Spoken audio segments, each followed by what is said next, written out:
What is going on, everyone?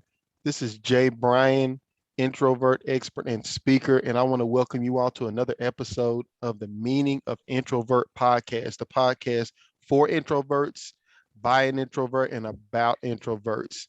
So, you all, we have somebody that I we met a couple of weeks ago. She can attest to this. We met a couple of weeks ago, but we immediately hit it off. She she gave me, I hope that I've given her some value in certain things, but she's given me, this is about her. She's given me amazing value. I literally was just showing her two of the books she recommended. So this guest we have today, she is the founder of Upfront Communications. She is a seasoned professional communicator, which includes speaking, training, teaching, all of the above. She has rocked the world of companies all over Canada, the United States, the UK, and many more places. And I'm literally honored to have met this guest, and I'm very, very happy to have her here today. Lauren, welcome, welcome. How you doing today? I'm blushing, Jay. I am blushing from your effusive introduction. Thank you so much. And it's true. Everyone who's listening, man, Jay and I were on the phone for like 5 minutes and then we just hit it off. Yep. And I Immediately. think we chatted for about an hour and a half. Yes. Yes. It was great. Yes. So, Lauren, again, thank you so much for taking the time to be on the podcast to talk about communication. I know that you're, I mentioned what you do, but just for the listeners, the listeners are introverts. So, just for the listeners, just for the person who's sitting at home and they're wondering, okay, they know that all the guests that I bring onto the podcast are introverts. I don't interview anyone that is not an introvert. So, as an introvert, could we start off with how you got into the field that you're in now, how you began to do what you do? Absolutely. I again, as an introvert, I definitely understand what many people listening to this podcast might go through whenever they think of public speaking. Because growing up, I was terrified to perform in front of anyone for any reason. But even then, like oh, good heavens, there isn't a single picture of me in the 7.5 years that I studied classical piano, and I was never any good at it.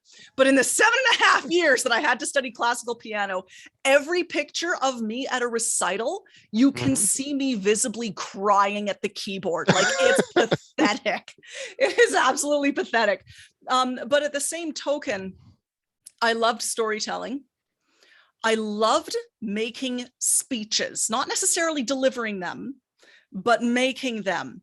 And I really got into acting when I was a teenager. And it's difficult to want to get into acting when you have performance anxiety, when you are shy, when you want to be that person in the room that no one calls on, when you don't feel enough compared to your peers. Because once again, I was a wallflower. And so I kind of, when I started getting into acting, what I embraced in it, what I loved was the storytelling, was the imagination. And the love of that overcame my anxiety of being in front of people, or my feeling that I didn't want to be looked at. As long as I got to tell the stories, as long as I got to make the speeches, I would put up with people looking at me. And that's how, as an introvert, I came to embrace the stage. So moving on from that, I eventually got my master's degree in library and information studies. Once again, like classic career path for introverts. Yes, absolutely. I love the library to this day. Keep in mind that if you, for any budding librarians out there, if you do go into the public library service, you will be working with the public nonstop. Yes. I worked on the back end. Right from the start of my career, I was put in training positions because I was also extremely persuasive.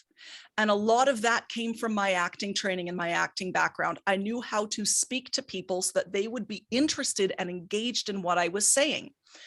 And whenever I spoke in front of people, again, what was in front of my head was, I am on a mission to get them to want to engage with this boring as dirt library database. Yeah, And I would do database, whatever it took to get them engaged with that. So the training was never about, again, it was never about them looking at me. It was me getting them to look at the database and say, yes, I want to do this. So I systemized, I had to create so many different training programs in my jobs that very quickly I'd systematized how I approach public speaking, how I approach creating a presentation, and how I delivered it, which drew on my on my acting background, of course. And all of that together created this beautiful little package. Then people who saw my presentations would come up to me and say, that was great. Never thought I'd be interested in databases.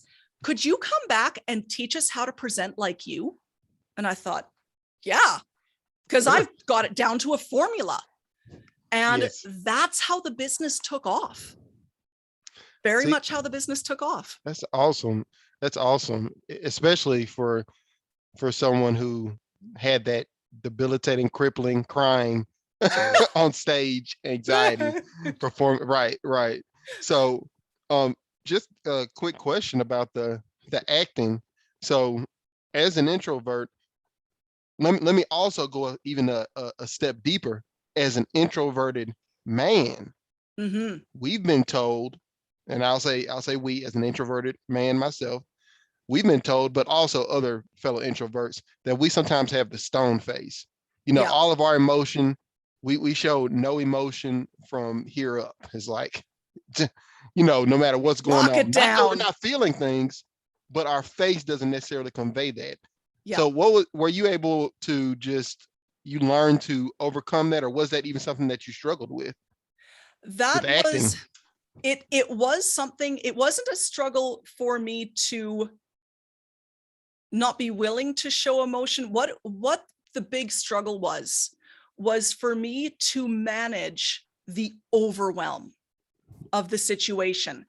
Again, like you're talking, someone who spent all of her musical youth crying at the keyboard, crying into the French horn. Like, I would get overwhelmed. I'm a crier. Yes. And you had better lock that down. Like, you gotta lock that down. For sure. So I knew that showing excessive emotion, and more accurately, the wrong, quote unquote, the wrong emotion was not a good thing. But I also knew, thanks to, again, the acting and the fact that I had this weird knack that I think came from acting for giving really good impromptu speeches. I also knew full well that showing enough of the right emotion was the persuasive key for the audience. So I tied the emotion, the showing of emotion, to the outcome that I needed to get from the people that I was training or the people that I was performing in front of. And if I don't show the right emotion for them at the right time, which takes a lot of empathy and strategic thinking about what your purpose is, then I wouldn't meet that goal. So the emotion became purposeful. And I think that's what really helps many introverts. And you mentioned as a male introvert, that's even more heavily impressed that you hold it in. There are so many rather famous male introverted performers and public speakers out there, but they tie that emotion to the outcome. So everything is strategic, everything is purposeful. What that does, especially for introverts, is it puts us back in the driver's seat. Once we're in the driver's seat, now it's not as overwhelming. I got you. Instead of letting it control us and wash over us, we control the flow of how things are going to show up. I get that. And that's some really, really great stuff. I know that for me personally, that was even just understanding what emotion I was feeling, let alone expressing it, wasn't something that came as naturally to me. So it's great that you mentioned that acting was a way of kind of improving on that for yourself, and it may be for other people as well. Speaking on that, is there so for anyone that is an introvert and wants to become a speaker, trainer, help other people learn how to present in some form or fashion, and they know that they need to work on that expressing emotion strategically, as you mentioned. Yeah. What are some places that you recommend they learn to do that? Like you used acting Yeah. as a tool to do that. What are some other things you recommend? Or is Well, acting one that you recommend for everyone? Just take it's some basic acting classes. it's one that I recommend for just about everyone, but there's different ways you can go about doing it. That's the thing, because straight up acting classes, theater, whatever, is not going to be everybody's cup of tea.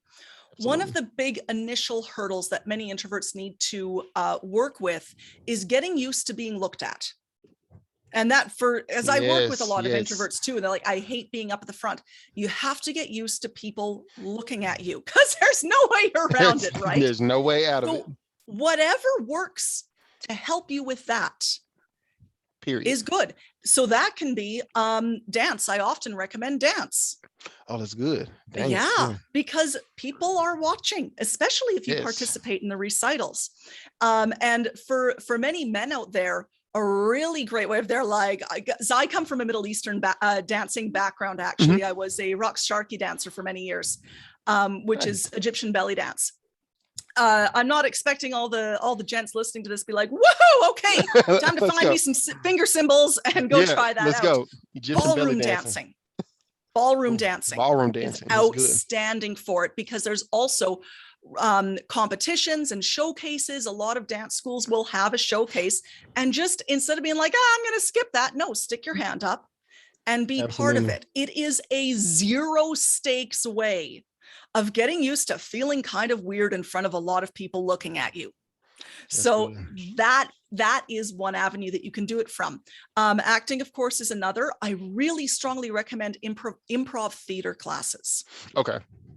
And with improv theater, the great thing there is that first up, you don't need to rehearse, which is marvelous, although I do recommend practicing.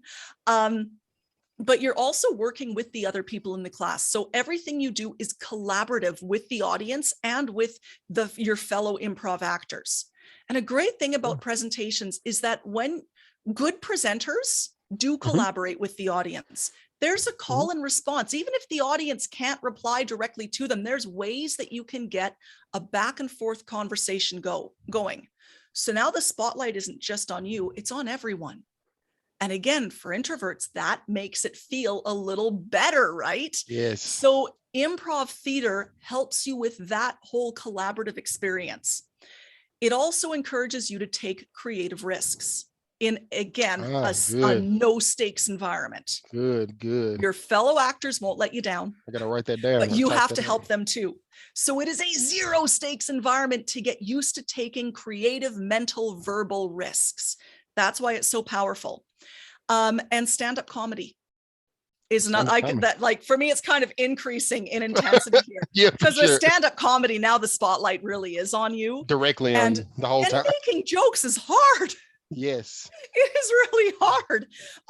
But there's a lot of nuance to it with stand-up comedy with the emotion. Improv theater can be really over the top. So you can play with like, I don't know how to show this emotion. We'll just show lots of it and you'll be good. Yeah. Stand-up comedy is a little more subtle. So you learn how to play with it a little bit more.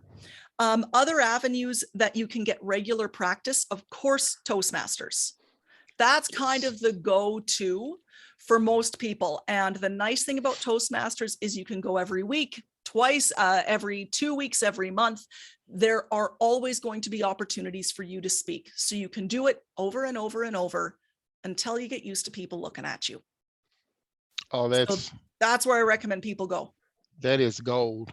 That is literally gold. I mean, I can't get over how much cool and helpful pieces of advice that you just gave. How cool those things were. Because none of these are the domain of extroverts. None of these are the domain of extroverts. It is for anyone willing to take the risk. For sure. I've done a little ballroom dancing. I've done, well, then again, I'm a speaker as well, Lauren. So but you're a speaker, you're a trainer. But it makes sense that these are some of the things. Ballroom dancing. I took theater in high school, enjoyed it. These are some great things. This is gonna be good. Someone said, because Lauren, someone's sitting at home and they're like, oh, I want to do what she, when they hear this, they're gonna say, I want to do exactly what she does. I want to be an expert in helping people do better presentations. I want to be a great communicator, a great public speaker. I want to be a great corporate trainer. Whatever they do, whatever form of communication they want to do, but they're gonna say, "But I'm too quiet. I'm too. I don't know if I can do it." And you're living proof that you can. So thank Yeah. you so much for that advice. That's some amazing information. So for someone who does want to, who is, let's say they've taken acting or taken your advice and done one of these things, and they're ready to go in and do exactly what you do. Mhm. Maybe not exactly, but be a speaker, Something a like that. professional speaker, something like that. They want to be a professional speaker. What are the first three things that you recommend that someone like that do? Okay, first three things. Number one, start really thinking about the topic, kind of the area that you want to speak about, and dig in. You don't need to hem yourself into a specific topic within that area. Look at the broader area and start to say, well, what do I have to say about this? And just be open, be curious, always be sucking in information about that area. Next, I want you to look at your workplace and say, okay, this thing that I'm really passionate about, is there some way that I could start speaking about it in my workplace? And I mention the workplace because for many people, that is where we spend the majority of our day. And generally speaking, most workplaces will be very amenable to someone saying, hey, can I give a lunch and learn for my fellow employees? I That's want to good. tell them about the joys of gardening and how this can make them happier at work or something like that. It doesn't even necessarily need to be related to what it is you do. If it can be related to what you do, even better, because now you can wrap the speaking practice into your work. That's good.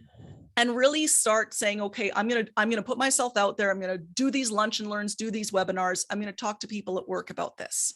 Yes. And then as you do that, start expanding that bubble further out and look for other venues where you can get in this speaking practice, where you can say, okay, I've got a date, I'm giving a presentation, I need to work on my content, I need to practice it, I need to put it together. For many people, this usually starts off with things like work-related conferences. Because whatever and this was how I got my start as a professional speaker. That's very good. I love that. Whatever industry you're in, there is a conference about it in like every industry. Everything.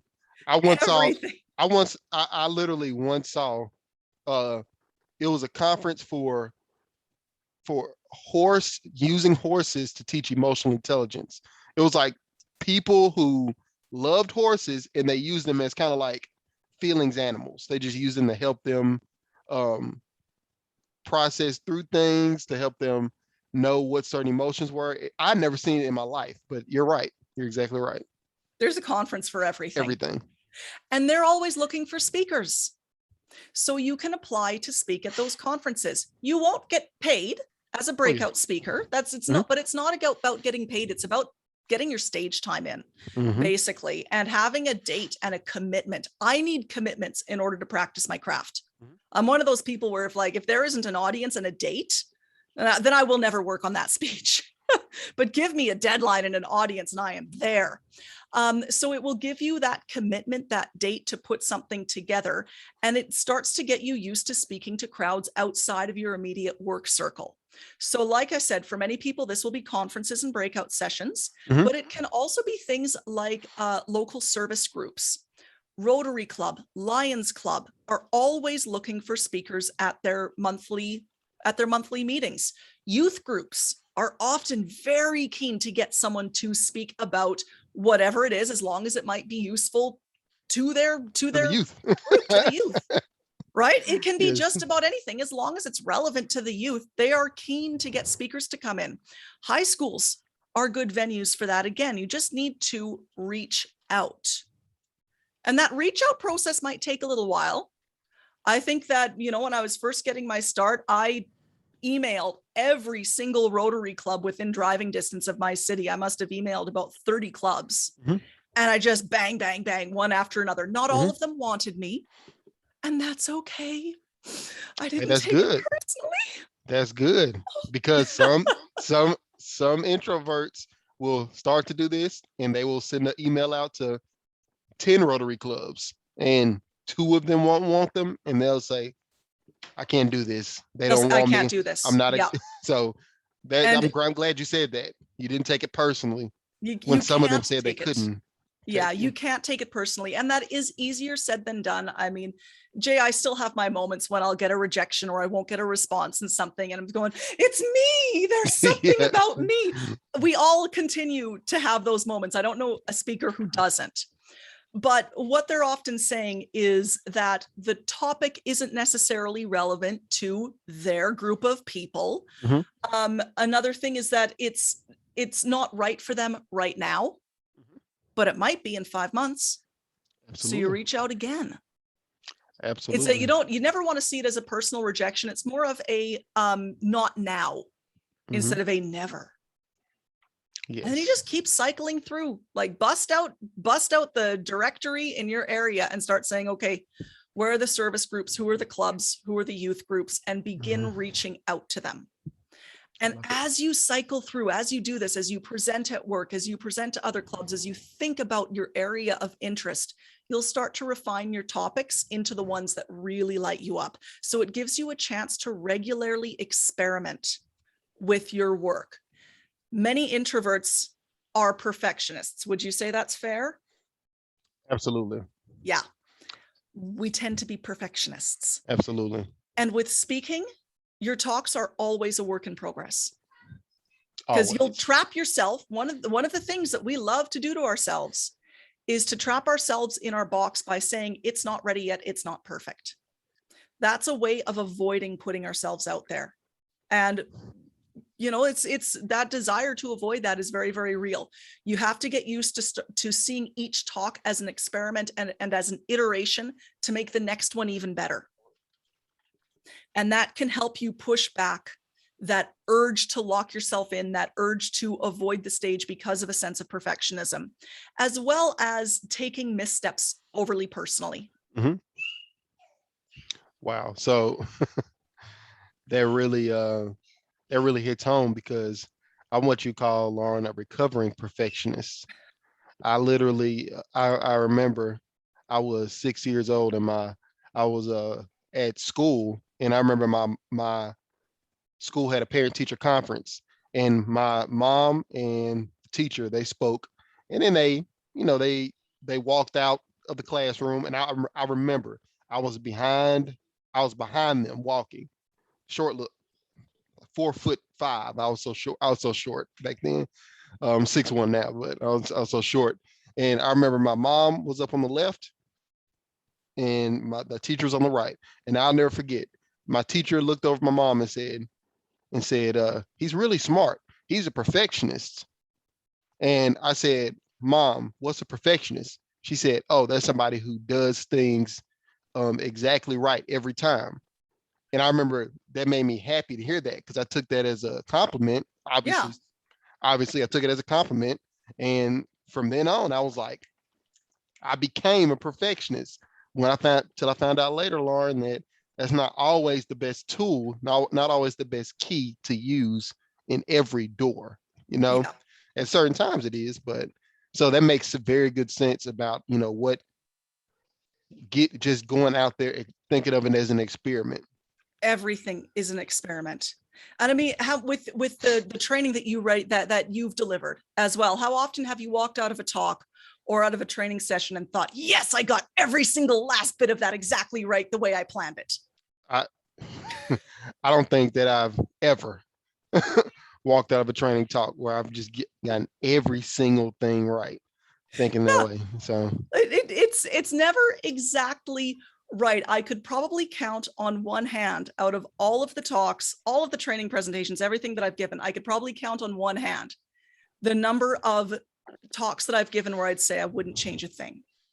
yes. And when those happen, because they will happen too, Oh yeah, even the for those of you who unicorns. are in the throes of experimentation thinking I'll never get this right, Yes. it will happen where you're like, oh, the world came together and the planets aligned and the audience was perfect and it clicked. Hold on to that. You're Yes, like, oh yes, for mwah, sure. mwah. It's beautiful. It's whole, cherish that in your heart, but don't worry about hitting that every single time. Absolutely. I love that. I really do. So with with what you with the field that you're in, Lauren, we like I mentioned before, there's certain keys to each door. One key doesn't your key to your front door doesn't open your locker at work. Your key to your locker at work doesn't start your car. So Mhm. there's certain tools that are needed in certain situations. So with that being said, what are some of the tools? And when I say tools, Lauren, I'm talking about it could be websites, books. You gave me a couple of books. Um, it could be software like Calendly, whatever. It could be things like that. What are some of the tools that you personally use? Let's say top three. Let's say top three, because I'm sure there's a long list, but let's say top three tools that you personally use in your business with what you do. Top three tools. Gosh, that's a hard pick. Yeah, maybe I am not going top to three, just recommend, three. I'm going to recommend not a specific book, but a specific author, Okay, and it's that's good. Seth Godin. Okay. Because he's got like 17 books out of there, and there's several that come to my mind almost immediately, but he talks extensively about the creative process and about putting your work out into the world. And a lot of what he says about perfectionism, about self-doubt, about how to work through the fear of putting it out there or the fear of being seen has deeply impacted my approach to my own work. So there's hardly a book by Seth Godin, especially in the last 10 years, that you could pick up that won't be just awesome for your business. And I Yes. say just about any business out there. The next big tool really is, I know people are going to say, ooh, Zoom. I Love it. love me some Zoom. Love it. I Love, really love, do. love it. Yeah. And it's not that I want to be in front of the webcam all the time for every single interaction. But what this has done, what the mainstream acceptance of virtual meetings and virtual communication platforms has done, Yes. is opened up the world to us in terms of connecting face to face. Yes. Like, I know it sounds so corny. We have never had this opportunity in terms of connection as we have had now. I would say that 3 years ago, we didn't have this opportunity Mhm. because Oh it no, we wasn't didn't. until the pandemic hit that this sucker became mainstream, We didn't. truly mainstream. Yeah. And I'd been working with it since the start of my business.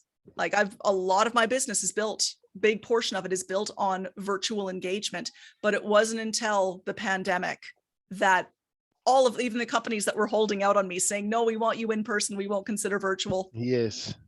No choice. So Yes. it's not that in person isn't going to happen. It's that you have so much more opportunity for connection with this way. So if you can't find a Rotary Club in your area, reach out to another one, reach across the country, Absolutely. reach up to Absolutely. Canada. Canada, Zoom I'd like has to hear been, from you. it's been such a big thing, especially when the pandemic hit last year. It was huge. It almost blew up. Not just Zoom, but you have WebEx, Microsoft Teams, Skype updated their stuff, all kinds of things. And I think you're exactly right. A few years Mhm. ago, Lauren, people weren't even using Zoom and WebEx like this. They Yeah. were using them. I had to use it for work for weekly meetings because the company was spread out all over different parts of the United States, but it wasn't being used extensively. Now people No. have entire events on apps.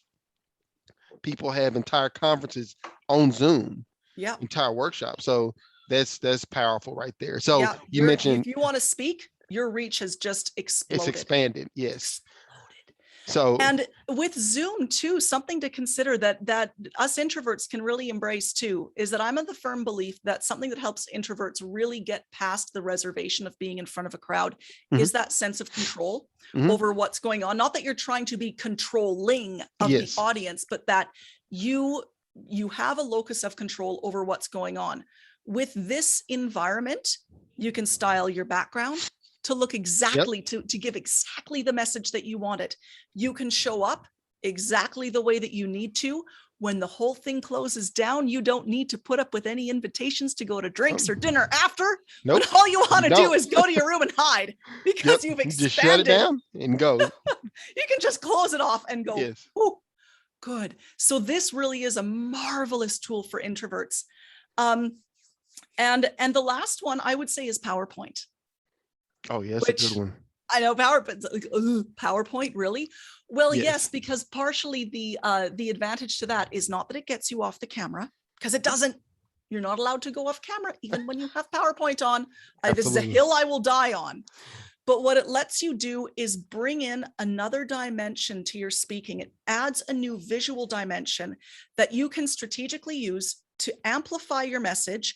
And if you use it well, if you use it properly, to let people look at something other than you for a few moments, it Mhm. gives their brain a break and it gives you a break. Because if you put up just the perfect picture at the right time, I use it mostly for comedic timing, for humor in my presentations. But I know that second that I click the PowerPoint over and that big shot of whatever that's oh so funny pops on the screen and everyone is looking at it, they're not all looking at me. We're all looking at the same thing and we're all laughing with that thing together, Yes. which again makes it feel less like all of the attention is on me and more like it's us Oh, together in the yeah. presentation. Pro tip for introverts. She's giving Yep. you some golden nuggets. Yep. It's great. The attention doesn't need to be on you 100% of the time. And a really good slide deck is one of the ways that you can pull people's attention elsewhere when you want it or when you need it, to just That's make good. the whole experience feel, I don't know, a little more natural, a little, I don't want to say easier, that's not the right word, Hmm. but more comfortable. Yes. That is some really that those are some great tools, and I'm in agreement with you. Very high agreement with you on that. Those are some amazing tools. It's and even Seth Godin, he wrote. Did he write a review for Unmute, your last book that came out? Or You did. oh, okay, It's right at cool. the top. Yeah, I think I was looking when we first got introduced, and I thought I saw his name on one of your recent book, Unmute. So yeah, shout out to Unmute, you all. I'm gonna give you a chance to talk more about that, Lauren, at the end of the interview. Definitely, shameless plug, shameless plug, shameless Shameless plug. plug. And So for those of you who are wondering which Seth Godin books, I have to do this. I have to do this. go for it. The Practice, which is his Okay. newest one. Yep. The Icarus Deception, which for those of you who are building a business, who are trying to make waves in a company that you work in, the Icarus Deception, and the Dip. Those three are the ones that I routinely go to when I need that mental boost. And those are all going on my not recommended, but my book list that I'm gonna purchase. So thanks again for adding those. That's really good. So great tools. So Lauren provided some great information. She mentioned Seth Godin. She mentioned Zoom, and of course, if someone else might prefer WebEx, Skype, Yeah, those it's types of whatever virtual platforms. platform. And then her third tool was she mentioned PowerPoint, but of course there's Keynote. Keynote. Canva Yep. has presentations now. There's all kinds of things you can do to make a good training deck to add to your presentation. Thank you so much, Lauren. That's some great information. So now at this point, I want to talk a little bit about some of the myths as far as introverts are concerned, introverts being public speakers. So Yep. there's a bunch of myths that we as introverts believe, and we've spoken about them earlier in the interview. We mentioned that everybody will be looking at me and I can't handle that. That's a myth. We mentioned that it's an attack on me personally when a company or an association doesn't want to book me. That's a myth. So if you could pick one myth, Lauren, that introverts might be facing that want to get into the field that you're in as a professional speaker, communicator, if you could pick one myth, maybe one that you've struggled with and overcame, or maybe another one you've heard through the grapevine, it doesn't matter. What's one myth that you would say is very troubling to introverts, and how are you able to debunk that? That we are all quiet on stage. Because that is Yes, painting every introvert with the same performance and style brush. And it drives me absolutely bonkers. absolutely. Because the way you perform, the way you speak in front of a crowd, the way you present, that's one facet Mm-hmm. of who you are. And it's almost, to me, it's almost like a costume that I put on. Mm-hmm. It's authentic. Yeah. It is like, I own that costume. I love that costume. Yeah. I will bring it For out for sure. fun every now and then. It's Yeah. totally authentic, but it's very purposeful. I use it for a Exactly. reason. Yeah. And I am not loud and boisterous and completely out there every waking moment of my life. God, that'd be Absolutely. exhausting. Yes. Yes, It it would be would. so exhausting. So when you get that notion of all introverts are quiet, oh, well, someone who's introverted is going to be like kind of that calm, steady, serene stage presence. If you internalize that message, what I find it does to people is kind of make them reluctant to explore the full range of their potential presentation style. So Yes. they'll do everything quietly because that's who introverts are. Instead of saying, how crazy can I make this? You How much can I yes. push this? Yes, Is this absolutely. like, if I act in this way, am I still me? Because that's something that some introverts have told me. I don't want to go big. I'm an introvert. That's part of who I am. Yes. Yes. However, when we started playing with this, because I incorporate a lot of, I call it play in my training, where we Mhm. get really goofy with stuff. We do deliberate thought experiments. But when we were incorporating that play, you became hugely expressive. You totally embraced it. And as soon as it stopped, you pulled back. Mhm. So for a minute, that facet of you came out. Yep. Why don't you want people to see that? Because Absolutely. they have internalized the notion that if they act that way, then they're not really who they say they are. No, that's nonsense. Yes. Some of you listeners are going to be naturally quiet, and that calm, steady presence on stage, the ones that just, they attract attention because of their stillness. And that's a beautiful style. Others might discover that it's full glitz and glam. Doesn't mean you want to join the after party. Oh yeah, absolutely. While you're in front of that audience, and it can be an audience of 10, it can be an audience of 1,000. While you're in front of them, boom, it's all out there. Yeah. So don't hem yourself into one way of performance or of being in front of an audience because you are an introvert. Has nothing to do with it. Absolutely. It just that's so powerful.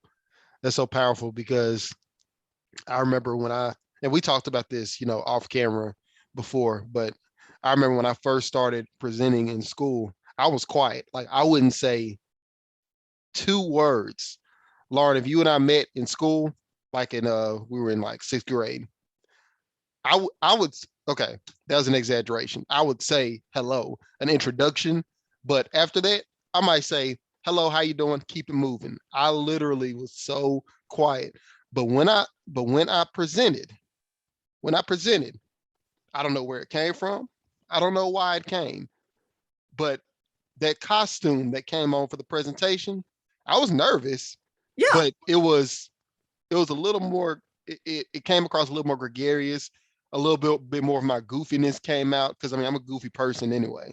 So a little more goofiness came out, a little more um strategic thinking as I was preparing for the presentation, all kinds of things, my ability to navigate through the points, all that stuff kind of came out, when normally if I was just talking to you one-on-one, I might be stuttering. I can't, what, I might be doing that. But up on the stage, you're right. You're exactly right. It does Yeah. come up. Yeah, we all have that costume. That's really going to help someone who's sitting there thinking, I'm quiet naturally, so I'm probably going to be quiet on stage. You don't know. You don't know. You have to go speak and see. And as You you got to develop, give it a go, you got right? to You give it a have to go. give it a go. You don't And know. You and may be, but thinking of your experience, Jay, what do a lot of introverts like? Space. We yes. like to be given space. Mhm.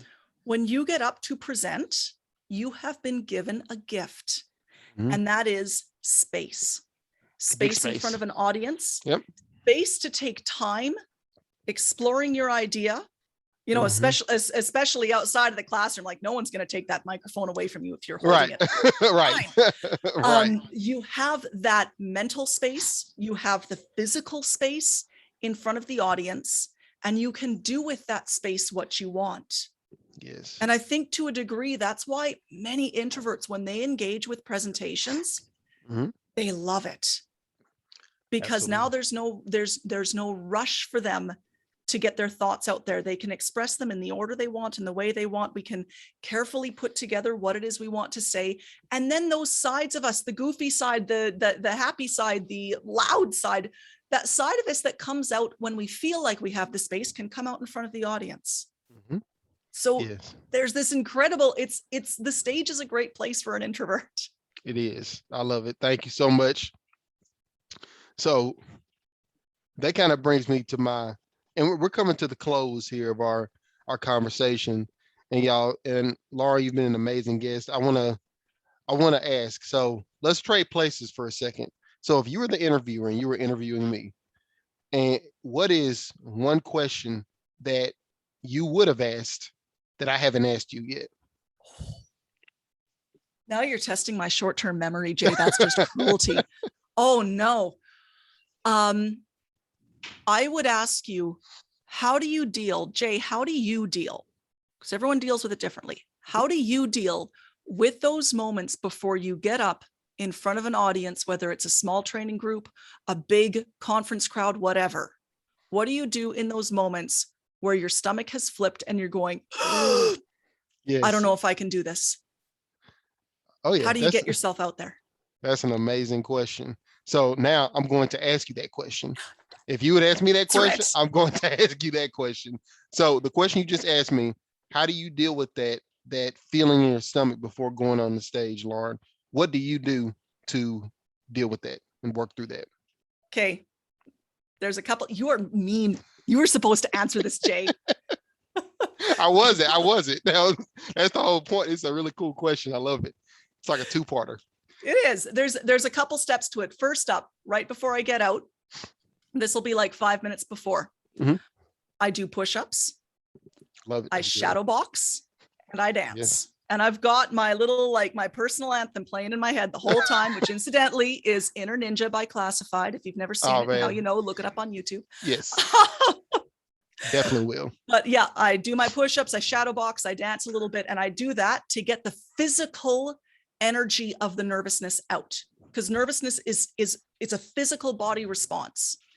And getting it out, that burst of physical activity, is one way that we can bring the stress levels down, that we can get our heartbeat back in check, that we can get ourselves in a mental place where we can walk out.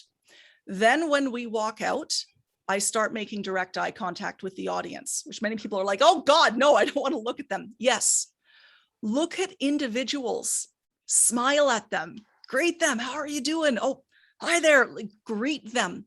Make a one-on-one connection, because now you take a big group of people and you've shrunk it down to just a few people who you're going to have a conversation with. So get the energy out, walk out there and immediately connect with them. I would love to. I just love to be a fly on the wall before Lauren goes out on stage. See her dressed up, ready to go in presentation, doing Oh yeah. push-ups, like Oh and yeah, shadow I've done them in boxing. full-on cocktail garb, Yes, like the sparkly, because I do emceeing as well, and it's yeah, always like sparkly gala yeah. clothes there, and I'm You're like doing push-ups. 3, 4. Absolutely, I love it. I love it. So now I'm also going to answer it because that was a very good question, and I genuinely want to answer. So, um, I don't I don't discern between a small and a large crowd. The only discernment is if it's one person. If it's one person, then it's a Mhm. conversation. But if it's, two, three, four, 800, whatever, it's the same process. Only thing that I do before a presentation or program of any type, the only thing I do is I say a prayer of thanks. I say, thank you for this chance. Thank you for this opportunity. And then I ask, please let me go out and affect change in this audience. That's what I do. And I'm gonna start doing push-ups because that sounds like it'd be very helpful in those times. But that's what I do. It's a quick prayer. It always helps calm me down Yeah. immediately, right then and there, for me to go out and do it. And I don't know if you are like this, Lauren, or maybe one of our listeners who also speaks or presents sometimes, but it's kind of like a I guess a bell curve, an inverted bell curve, because it goes, the nervousness starts off as soon as I go on stage, it's like up here, and then immediately, I would say 30 seconds in, it just drops. Yeah. Once I'm into it, 30 seconds into it, there's no nervousness. And Yeah. then like towards the end, I'll always start to get cognizant of my time. I have a timer going, or so I'll always be watching. Sometimes they'll have a clock. Like if it's a church, they have a clock up there so the preacher knows how long he's been going or Yeah. she's been going. There's some kind of timer. I start looking for that. That kind of increases my nervousness, having to be that meticulous during the presentation. But I mean, it's like a reverse bell curve almost. But I don't know if you struggle with that like that, but that's how my nervousness is. But that Oh prayer, yeah. it's helpful to me. I That prayer love just centers you right I off the love bat. the That's a beautiful way of dealing Mm. with it too. And what you see there is expressing gratitude for the opportunity, Yes, it is an to be opportunity. given the opportunity that people are giving you their time and their attention, which is so precious. Yes, To view that with wonder and gratitude, what a powerful mind shift from yes, it viewing it with helps. fear and trepidation. It That is helps an so much. outstanding way of starting off of controlling those nerves. Yes, it helps. So that was a great question, Lauren. Great Everyone's question. got their So ritual, right? yeah, that's very good. I love that. I love that. So we're coming up on the end. We're coming up on the end. So first of all, before I ask you the final question, where can people connect with you online, Lauren? Talk to us about where can people connect with you, your socials, your website. Talk to us about your book, Unmute, which we saw a flash of it earlier. You can talk about that. Then talk about what you have coming up, what's coming down the pipeline for you, what are you working on? And then we'll wrap it up with the final question. Oh man, it's like being in a candy shop. Yeah. Easiest way to find me, of course, is my website, laurensergy.com, LAURENSERGY.com. Mhm. My socials, I put most of my content out on YouTube. So I Mhm. love putting out videos, quick videos, short videos, interviews, all over the place. Lots of stuff on my YouTube channel, and you just need to search for Lauren Sergy. I'm, as far as I know, the only Lauren Sergy Yeah, on for YouTube. sure. You She is. never I can know, but I attest. haven't found another one yet. I watch her I content, am so on I can LinkedIn. attest. Please connect with me on LinkedIn. And you'll find me on Twitter, but I'm mostly complaining about provincial politics on Twitter. So it's not Yes. really the best place to get my content. And I've decided to embrace that. That is my agony place. Mhm. So yeah, YouTube, website, LinkedIn, those are the best three places to get me. The book. This, my friends, is the latest project, Unmute. How Yes. to, as I have to look at my own title, good grief, how to master virtual That's okay. meetings and reclaim your sanity. It's the one that has Seth on the top. Yes. This just came out a couple of weeks ago. So it's brand new, and it's all about getting comfortable in front of the webcam, but making your virtual meetings work for you. Because this is something that a lot of people are still really struggling with, especially as virtual meetings, which are a more intense and cognitively demanding method of connecting, as they're taking over everything. And they will continue to be a mainstream communication method even after we've gone back to in-person work, because now it is expected. I Right. think it's great. I think it's great, but it can burn you out if you don't know how to do it properly. So Yes. that's what this book is about. And you can find it at unmutebook.com, or just head to my website. It's pretty obvious. What have I got coming down the pipeline? Well, now that my baby is out into the world, I am going to make this commitment, Jay, on your podcast, to ensure that I actually follow through. Let's go. I have taken my in-person public speaking program, my fundamentals public speaking program, and have created a really extensive, fully online version of it that people can go through on their own pace. I created it before the pandemic, and then I felt the fear. So you know how You I like felt feel it. the fear of talking in front Yeah. of a group? I felt the fear of releasing this into the world. I'm going to be releasing it in time for essentially New Year's resolution season. That's Oh, my New that's Year's good. resolution, but so I'll be releasing it Very in smart. December, mid-December. And people will be able to head to laurensergy.com and just sign up for my newsletter. That will be the easiest way to find out when I take all of my in-person class stuff and release that video. It's a great course. We cover public speaking, soup to nuts, All of it. mental, dealing with nervousness, PowerPoints, putting together really good presentations, how to deliver it, a bit of stagecraft. We cover all of it, and it will be available for the start of 2022. Amazing. Amazing. Lauren, first of all, I want to thank you again. And I want to also take this time to provide a personal testimonial to you. So I've watched anyone I eat, not only meet or am introduced to like I was Lauren, but people I meet in person, I do research on them. So I looked up Lauren's website as soon as I met her, and we talked about it over email. We were like, "Oh yeah, I looked at your website." So I looked at her website, and I could already see that she was making big ripples all over North America and all over the rest of the continents as well. I saw that. My favorite thing that I saw that Lauren does, you all, that I personally have used, if you go on her YouTube right now, she has 2-minute communication tips. She put out a video that has helped me recently. I have a gig coming up, you all, and this isn't about me, but I have a gig coming up, and her tips have been helping me prep for my gig. So she put out a tip about, and I'm just gonna sum it up right quick, so about sneaky practice. Sneaky practice. So Love I'm that washing one. dishes. I'm washing dishes, working on my entrance. Yeah. I'm washing dishes, working on my story, my core story. So it's been very helpful to me. So I want to personally say right here and now that you all follow Lauren, listen to what she has to say. She knows her stuff. Forget just introverts right now. Anyone who listens to this, even if you're not an introvert, follow Lauren, listen to her. She will lead you the right way. And that's going to bring us to our final question.